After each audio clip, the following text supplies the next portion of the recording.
ახალი სამზე ბრუნდება პირდაპირ ეთერში. სანდრო ცაგარელი თავისუფალია თბილისის საქალაქო სასამართლომ სტუდენტური გაერთიანება ლაბორატორია 1918-ის წარმომადგენელს პოლიციისთვის წინააღმდეგობის გაწევის მუხლით 400 ლარიანი ჯარიმა დააგისრა. ცაგარელმა უკვე დატოვა საქალაქო სასამართლო.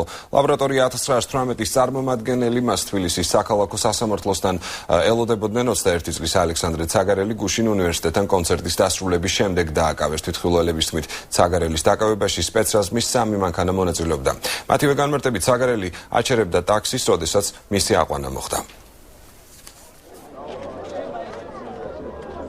გარე ვიდეოკამერა, რომელიც იყო, დამონტაჟებული ერთ-ერთ კორპუსზე და სადაც შეგვეცდოთ გვენახა, რომ არც ვიგინებოდი და არც წინააღმდეგობას უწევდი პოლიციას, სასამართლო არ გაითვალისწინა სამწუხაროდ.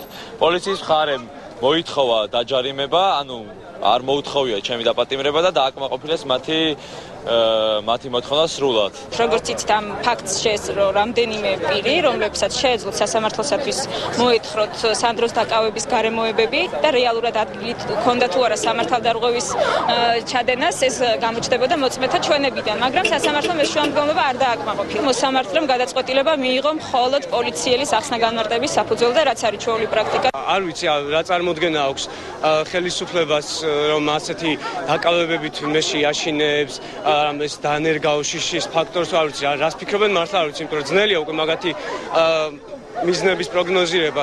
ჩვენ ვაგრძელებთ პროტესტს და ამ შემთხვევის მერე ორჯერ უფრო მეტად გაძლიერებული ძალებით და ორმაგრი რაოდენობით გავაგრძელებთ აუცილებლად პროტესტს, სანამ ჩვენს მიზანს არ მივაღწევთ საბოლოოდ. ალბათ იფიქრეს, რომ შეასუსტებდნენ ჩვენ საპროტესტო აქციას, ან შეაშინებდნენ სტუდენტებს. და თქვა, რომ ეს ძალიან მაგრად ხდებიან თუ ესე ფიქრობენ, ჩვენი აქციები გაგრძელდება.